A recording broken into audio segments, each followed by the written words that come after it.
some gratitude for how we raised the $3.5–4 million for this. It's just been remarkable for the White Lake community to have that kind of campaign that a number of us worked with many of you on.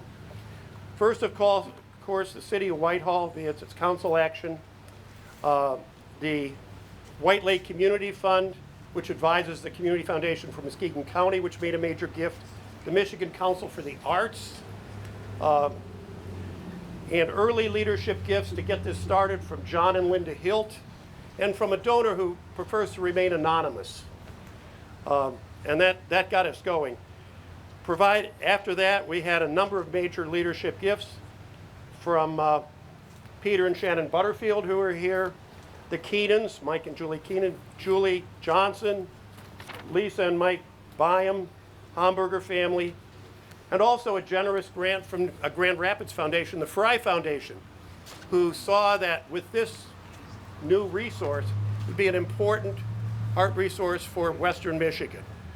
And they were quite helpful with us. Finally, all of you guys out here, we had close to 200 donors, and every donor from $10 to $50,000 and more was critical to make that goal. And it's just splendid to have participated, and for those of us who are making lots of phone calls, to have some folks say, yes, we're ready to go. And that was just so, and you guys deserve it all. Give yourselves a hand. But beyond this campaign that we've had for the last few years for restoring the Playhouse, I think is the gratitude for building the sense of community engaged in partnership and commitment. Many of us engaged in this campaign have been enriched, as Frank mentioned, by new friendships and by a sense of belonging. And it's really belonging with this wonderful White Lake community, which Jane and I have just shared immensely over 18 years. And for this belonging, I'm especially grateful. Thank you. Jan Durr, our co-chair, who's also a board member of the Friends of Playhouse, has some remarks today. Thank you, John. And I want to second what John and Frank have already said, and that is a huge thank you to all of the donors that are here today and for your support. This certainly could not have been done without your help.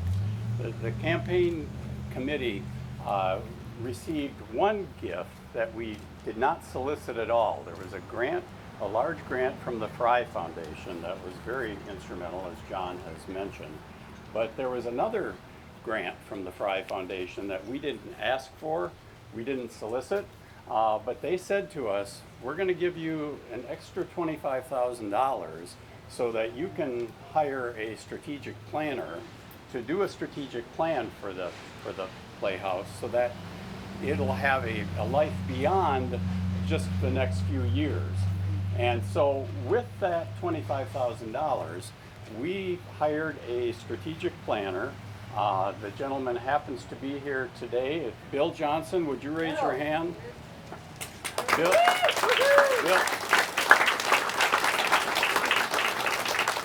Bill has done a lot of work with different nonprofits in West Michigan. He's a retired business executive from the corporate world, and he knows a lot about strategic planning.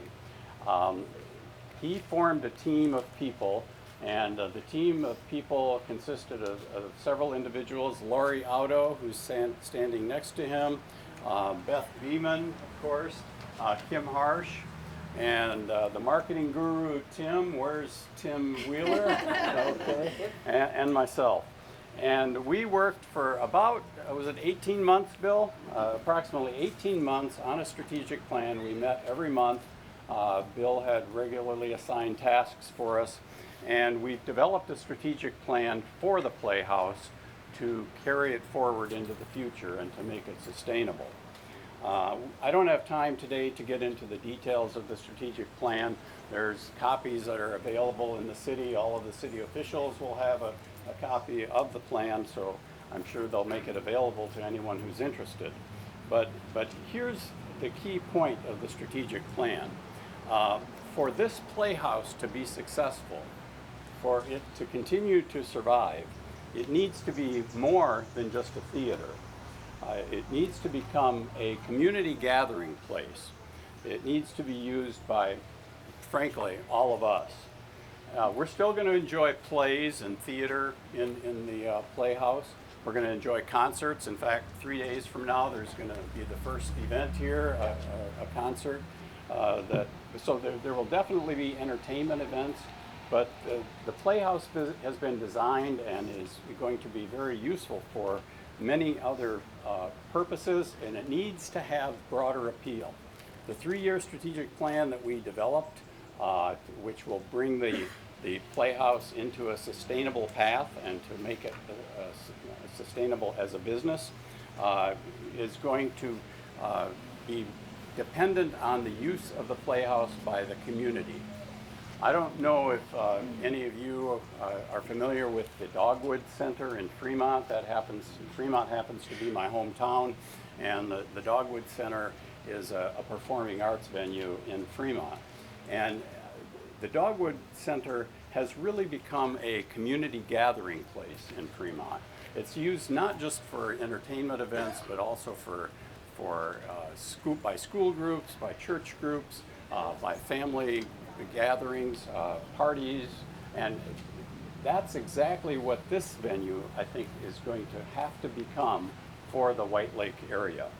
When we had our strategic planning sessions, we developed a number of uses. There's probably, Bill, I don't know, 7 or 8 dozen different uses that we thought of, but just a few that I'd like you to think about for your own purposes. Think about it for use in weddings, graduation parties, family reunions, retirement parties, corporate events, holiday parties, fundraisers for nonprofits, lectures. Politicians can use it. I think it has a lot of applicability for us. It's going to be very versatile, and once you get inside and see how it's laid out and all the space available in the different rooms, I think you can imagine how useful it is going to be for this community. So I would urge all of you to consider using the Playhouse for your organization's future events, and let's keep the old lady going for another 100 years. Thank you.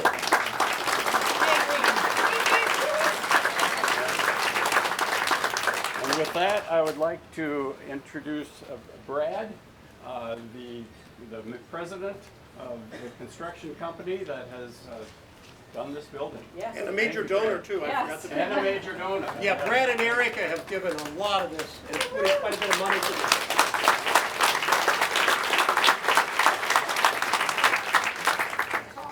Well, thank you, and thank everybody here, because really it's all of you that make this possible, and we realize that everywhere. They've got a nice big piece of paper to read from, but as a contractor who was here scrambling to get ready for this, I sat in the parking lot and did this. So I really want to thank the city of Whitehall, Scott, and you guys for allowing us to do this project. Lori, I say she's out there to go through every line item, every penny lined up. So that was wonderful. And Brian Armstrong that worked with us on the infrastructure and all that from the city side.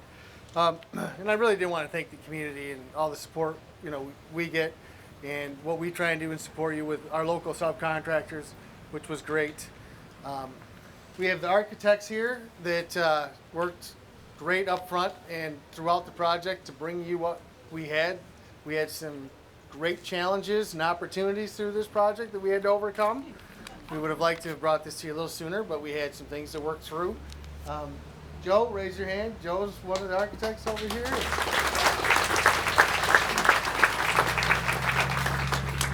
Francis Resendez right here. And Ed Francis right here.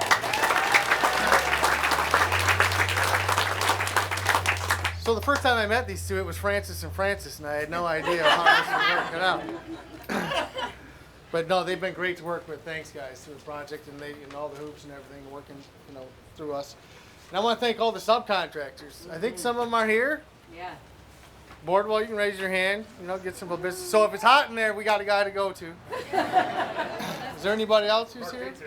Mark's there. Mark Pete. Oh, Van Wall, our fire, he's in his van over there. Mark Peets. Well, thank you guys. If I missed anybody, but we had some great subcontractors on here and a lot of local support. And Kent Weese's, I don't think is here, and his team, White Lake Nursery. Yeah. They donated quite a bit of the services and things around here, and I really appreciate that. And I know that everybody up here appreciates that as well. I have a couple special people to thank that worked diligently through this project. Phil Osborne. Yeah, Phil. Yep. He climbed every place in here. He was there. And Jamie.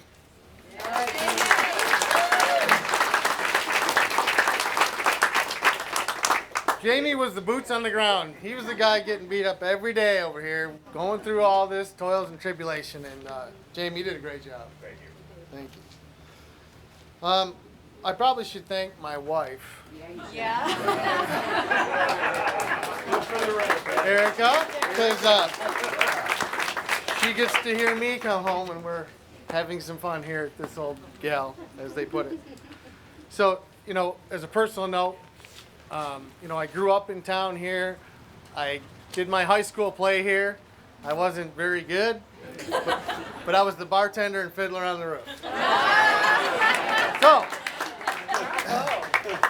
So, we're so appreciative. I drive by here to go to work every day, and it just brings a smile to my face to be able to do this in my hometown and for you guys to entrust us to do this.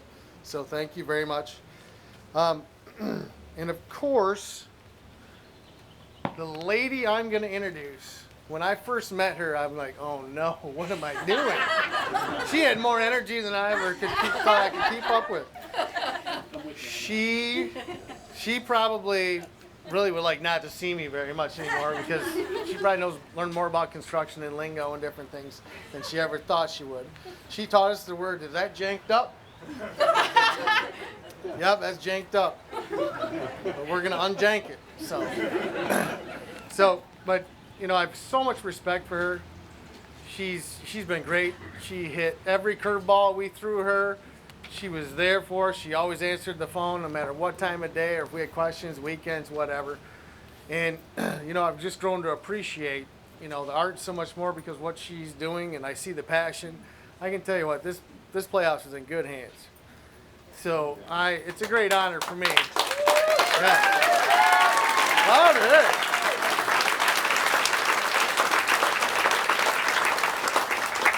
is. It is a huge honor that I get to introduce Beth Beeman. Thank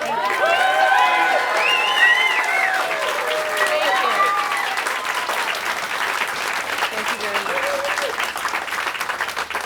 Wow. Standing up here for the last 10, 15, 20 minutes, it is just